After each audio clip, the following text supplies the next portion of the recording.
आपके पेरोल में 2,46,000 वर्कर नामित हैं, जिसमें मात्र 53,000 झारखंडी है, तो हम कैसे संतुष्ट हो पाएंगे? यानी मंत्री जी को भी गोल गोल घुमाया जा रहा है। डेटा के अनुसार ये मान रहे हैं कि 53,000 ही झारखंडी वर्कर हैं। कि कोई भी कानून रातों रात लागू नहीं, सोर्सिंग एजेंसी भी काम करेगी, वहां भी ये नियम लागू होगा। तो अगर किसी प्रकार की कोई गड़बड़ी होगा महोदय तो उस पर हम कार्रवाई करेंगे। ने ढोल बजाया कि 75% यहाँ के निजी क्षेत्रों में काम करने वाले को झारखंडियों को नौकरी मिलेगा, जिसका परिणाम आज 25 साल के बाद भी झारखंड का आम जनमानस भुगत रहा है। झारखंड में बाहरी भित्ति का मुद्दा तो खूब गर्म है। यहाँ स्थानीय कौन है यह 24 साल बाद भी परिभाषित सरकार नहीं कर सकी। कोई भी सरकार एक ऐसी नीति बनाने में सफल नहीं हुई जो लंबे समय तक टिक सके या कोर्ट में जाने के बाद भी कोई फर्क ना पड़े। अब फिर से विधानसभा के बजट सत्र के दौरान डुमरी विधायक जयराम महतो ने नियोजन नीति का मामला सदन में उठाया और सरकार से सवाल पूछा कि निजी कंपनियों में काम कर रहे कितने श्रमिक झारखंडी है, क्योंकि आप झारखंडी की बात करते हैं। नियोजन नीति में क्या हुआ है, इस पर लंबी बहस चली, लेकिन सटीक जवाब विधायक जयराम महतो को नहीं मिला। आपको आश्चर्य होगा कि दो मंत्री और एक सत्ता पक्ष के विधायक ने इस मामले पर अपनी राय रखे और संतुष्ट करने की कोशिश विधायक जयराम महतो को किया, लेकिन डुमरी विधायक जयराम महतो का जो सवाल था उस पर जवाब नहीं मिला। सबसे पहले आप जयराम महतो का वह सवाल सुनिए कि कैसे पूछा कि आप 75% आरक्षण की बात करते हैं, लेकिन स्थानीय कंपनी में कितने कामगार झारखंडी हैं? नहीं दूंगा, लेकिन ये काफी गंभीर प्रश्न है और उत्तर में इन्होंने स्पष्ट कह दिया है। चूंकि मैंने ये प्रश्न मांगा था कि झारखंड के लोग निजी उद्योगों में कितने बहाल हैं, तो इनका उत्तर था, विभाग का जो उत्तर हमें मिला है, जिसमें इन्होंने 2.5 लाख के आसपास बताया कि इनके पेरोल में नामित है, जिनमें मात्र 53,000 झारखंडी हैं। और उसके बाद अध्यक्ष महोदय, सरकार का उत्तर है कि माननीय उच्च न्यायालय ने इस पर रोक लगा दिया है। इस पर सरकार ने बताया कि 2,50,000 के करीब पे रोल पर नामित हैं। इसमें 53,000 झारखंडी हैं। सरकार की ओर से बताया गया कि स्थानीय को आरक्षण के मुद्दे पर हाई कोर्ट ने नियोजन नीति को रोक लगाया है, जिस वजह से देरी हो रही है। अध्यक्ष महोदय, चूंकि उच्च न्यायालय ने इस पे रोक लगा दिया गया है और जो माननीय विधायक जयराम महतो जी का सवाल वाकई में लाजमी है महोदय कि इन्होंने पूर्व की बात किया है, तो महोदय हम जांच करा लेते हैं। अगर इस तरह की कोई बात उसमें आती है महोदय, और माननीय विधायक जी को भी हम सूचना दे देंगे, तो अगर किसी प्रकार की कोई गड़बड़ी होगा महोदय तो उस पर हम कार्रवाई करेंगे। इस पर डुमरी विधायक जयराम महतो ने कहा कि कोर्ट ने दिसंबर के बाद नियोजन पर रोक लगाई है। आखिर इससे पहले सरकार के आदेश को क्यों नहीं तामील किया गया? क्यों 75% स्थानीय लोगों को नौकरी नहीं दी गई? क्यों नहीं रखा गया? अगर सरकार के आदेश का अनदेखा किया गया तो क्या सरकार ऐसे लोगों पर कार्रवाई करेगी? वहीं जयराम महतो ने सरकार से पूछा कि नियोजन नीति 2002 में भी हाई कोर्ट में कैंसिल हुई थी, लेकिन सरकार ने ऊपरी कोर्ट में चुनौती नहीं दी। क्या झारखंड में भी यही हाल चलता रहेगा? कोर्ट में मामला है, लेकिन अगर कुछ होता है तो कैसे रास्ता निकाला जाएगा? इस पर झारखंड सरकार की आगे की रणनीति क्या है? माननीय उच्च न्यायालय में चल रहे इस मामले में सरकार की तैयारी क्या है? कहीं ऐसा ना हो 2002 में भी स्थानीय नीति हम लेकर आए थे, उच्च न्यायालय में रोक लगी और सरकार ने से उसके ऊपर के सदन में चुनौती नहीं दिया, जिसका परिणाम आज 25 साल के बाद भी झारखंड का आम जनमानस भुगत रहा है।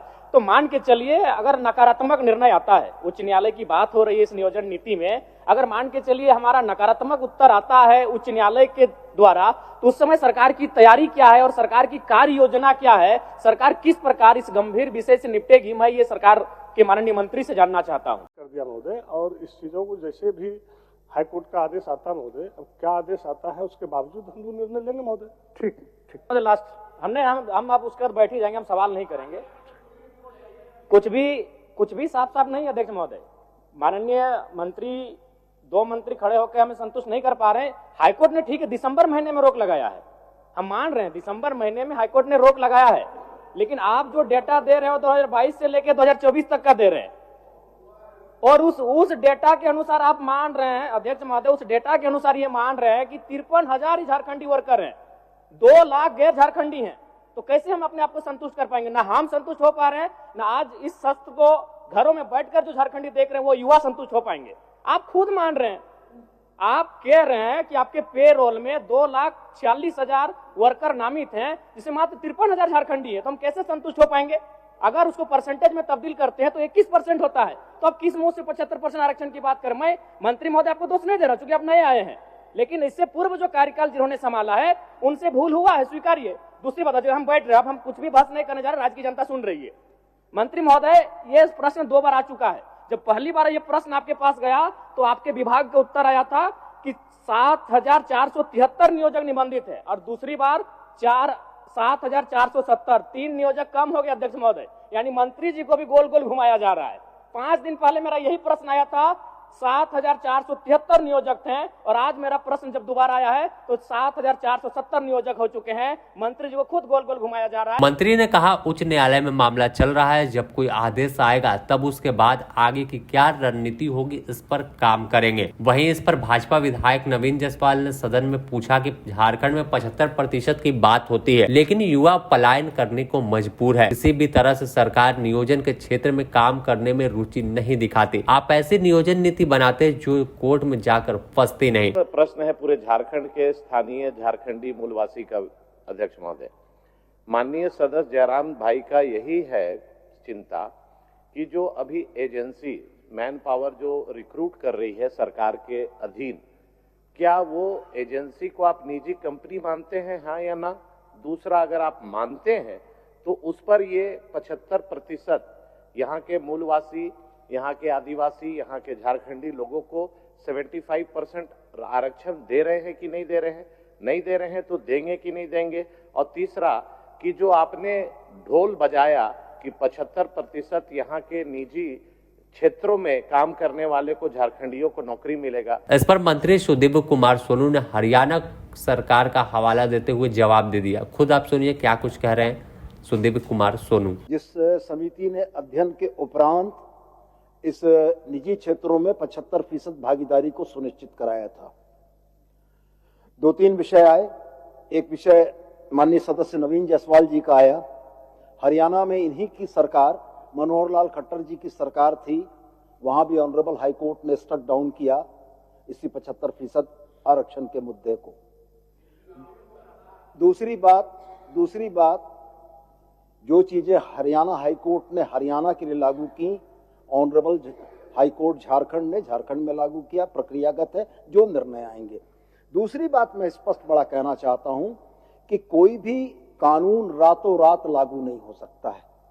एजेंसीज जो यहां पर आउटसोर्सिंग का काम कर रही थी, उनको इसके रेगुलेशन के लिए, नियमितीकरण के लिए हम लोगों ने 3 वर्ष का एक विंडो दिया था कि जो बाहर के कर्मियों को आपने कार्यरत कर रखा है, उनको रिप्लेस करते हुए 40,000 रुपया से नीचे वेतन या भत्ता पाने वाले लोगों में आप झारखंडियों को नियुक्त करेंगे। तो सवाल यह है कि ऑनरेबल हाई कोर्ट के आदेश से पहले कंपनियां इसका अनुपालन कर रही थी, और इसको हम लोग अपनी इन्फोर्समेंट एजेंसीज के माध्यम से अनुपालन करा रहे थे। माननीय उच्च न्यायालय का न्यायाधीश जब इन बातों को भी रोकता है, तो आउटसोर्सिंग कंपनी में भी इन चीजों को लागू कर पाना संभव नहीं है, क्योंकि यह न्यायाधीश का उल्लंघन होगा। और जहां तक रह गया सवाल आउटसोर्सिंग कंपनियों के निजी होने का और नहीं होने का, तो वास्तव में वो तो निजी कंपनियां हैं ही। पूरे बहस के बीच कांग्रेस के विधायक दल नेता और विधायक प्रदीप यादव भी खड़े हुए और जयराम महतो के सवाल का जवाब देते हुए दिखे। उन्होंने कहा कि एक कमेटी झारखंड में नियोजन नीति के समय बनी थी, उसमें वह खुद थे। आप खुद सुनिए क्या कुछ पूरी बात प्रदीप यादव अपनी रख रहे हैं। जो नियम है अध्यक्ष महोदय, उसमें यह प्रावधानित है कि 3 वर्ष तक 75% एडजस्टमेंट करना है। यह कानून मात्र 1 साल तक चला, 3 वर्षों तक चलता तो शायद एडजस्टमेंट हो जाता 75%, जो माननीय सदस्य कह रहे हैं। और दूसरा, उस कानून में यह भी प्रावधान है अध्यक्ष महोदय कि कोई लोक उपक्रम, सरकारी लोक उपक्रम को अगर आउटसोर्सिंग एजेंसी भी काम करेगी तो वहां भी ये नियम लागू होगा, जो माननीय सदस्य जानना चाह रहे। तो बहस काफी लंबी चली। सुदीप कुमार सोनू हो मंत्री, या फिर संजय सिंह यादव, या विधायक दल के नेता कांग्रेस के प्रदीप यादव नियोजन नीति पर एक ऐसा सटीक जवाब नहीं दे सके जिससे एक माननीय जो सवाल पूछ रहा था झारखंडी के भावनाओं से जुड़ा हुआ, झारखंडी युवाओं से जुड़ा हुआ, उसको संतुष्ट नहीं कर सके। आखिर में जयराम महतो ने कहा कि सरकार क्या करेगी यह भगवान ही जाने।